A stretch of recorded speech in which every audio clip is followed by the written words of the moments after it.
Hello students, today we are going to read poem 4 of our English book Beehive, and the name of the poem is Lake Isle of Innisfree, written by William Butler Yeats. Let me tell you something about the poet first. William Butler Yeats was born on 1865 in Dublin. His father was a lawyer and a well-known portrait painter. Yeats was educated in London and Dublin. His first volume of verse appeared in 1887, and its slow-paced and lyrical poems displayed Yeats' debts to Edmund Spenser, Percy Shelley, and the poets of pre-Raphaelite Brotherhood. He was a pillar of both Irish and British literary achievements. The Stolen Child, The Second Coming, Sailing to Bithlehem are some of his famous poems. Let me give you the overview of the poem first. The poem is all about a person's desire and imagination to leave the city and go to a peaceful place in the country. He wants to escape the harness of modern living. The persona wants to go to a small island in the middle of the lake. It is called the Lake or Isle of Innisfree. The persona wants to live by himself in a peaceful place, and he wishes to be close to nature. The poem is about enjoying the beauty of nature and enjoying the peace the countryside can give us. The poem The Lake Isle of Innisfree, written by W.B. Yeats, is a 12 lines poem composed of 3 quatrains. It reveals the poet's nostalgia for the peace and tranquility he enjoyed on the Lake Isle during his childhood. The desire to lead a simple life on the quiet island also presents the poet's dislike for the confusion of life in cities and towns. So deep are the emotions of the poet that he can, in his mind, hear the waves striking against the banks of the lake. Let us read the poem The Lake Isle of Innisfree by W.B. Yeats. I will arise and go now and go to Innisfree, and a small cabin built there of clay and wattles made. 9 bean rows will I have there, a hive for honey bee, and live alone in the bee-loud glade. And I shall have some peace there, for peace comes dropping slow, dropping from the vales of the morning to where the cricket sings. There midnight is all a glimmer, and noon a purple glow, and evening full of the linnet's wings. I will arise and go now, for always night and day I hear lake water lapping with low sounds by the shore, while I stand on the roadway or on the pavement's grey. I hear it in the deep heart's core. I will arise and go now, and go to Innisfree, and a small cabin built there of clay and wattles made. 9 bean rows will I have there, a hive for honey bee, and live alone in the bee-loud glade.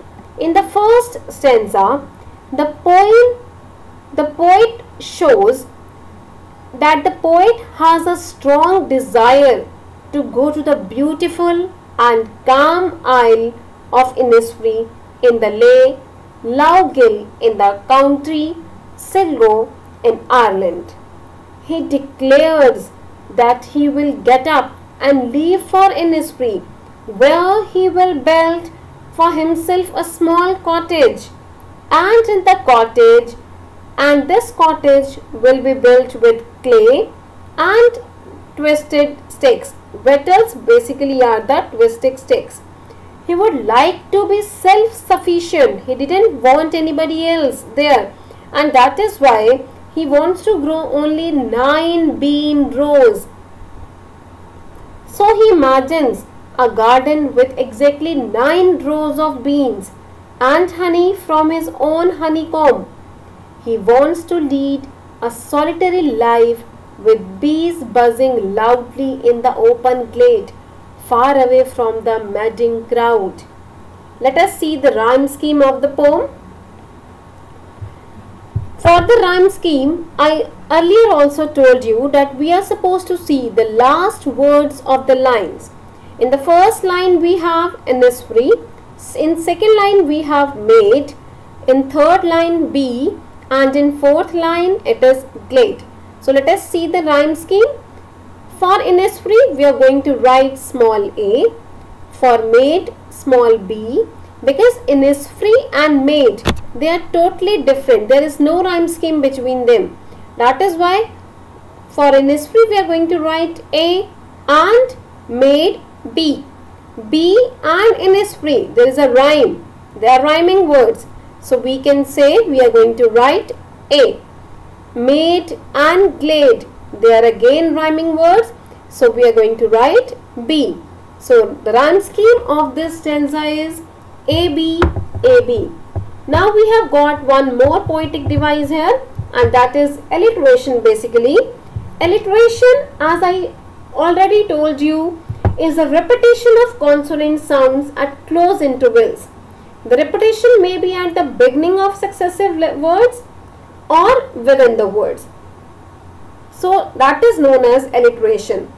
In this paragraph, in this stanza, in line 3rd, last words are high for honey bee. Here repetition is of alphabet H. H sound is repeating. Let's move to the second paragraph. And I shall have some peace there, for peace comes dropping slow, dropping from the vales of the morning to where the cricket sings.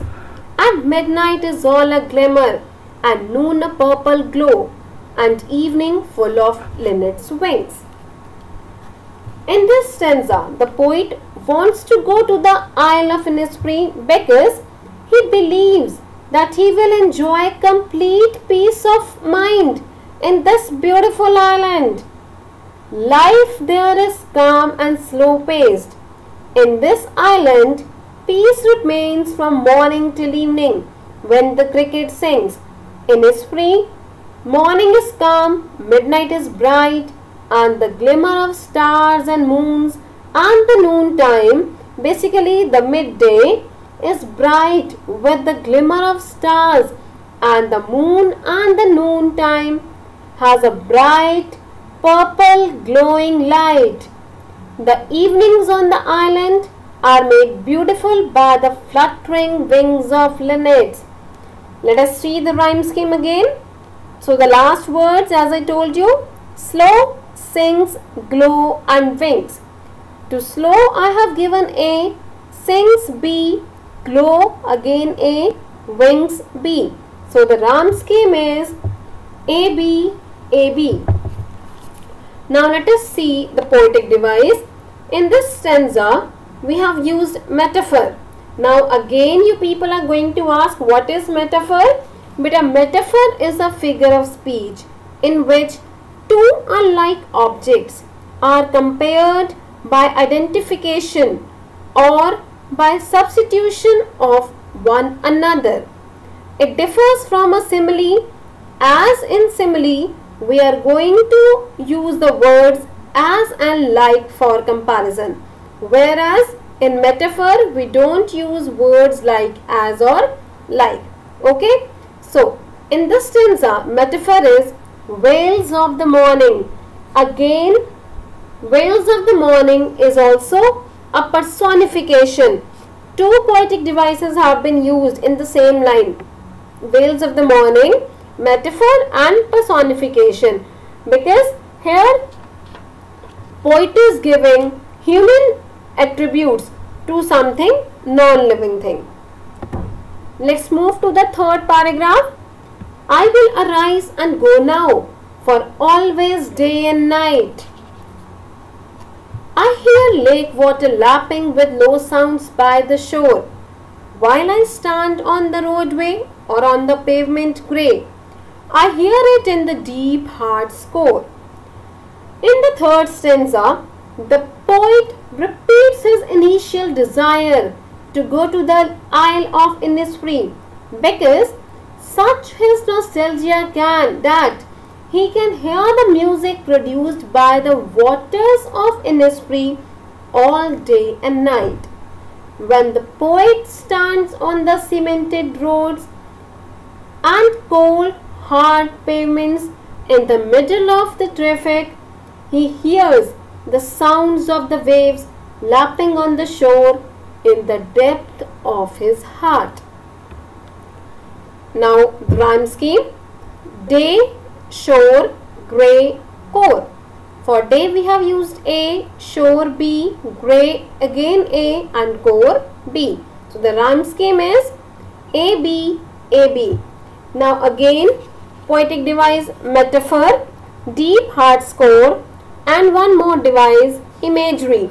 I hear lake water lapping. Basically, it's all a imagination of the poet. That is why we can say that I hear lake water lapping. Here, it is his wild imagination that the poet is standing on the roadway, but still he can imagine the sound of the lake water lapping. So this is the imagery literary device. Let me summarize the poem for you.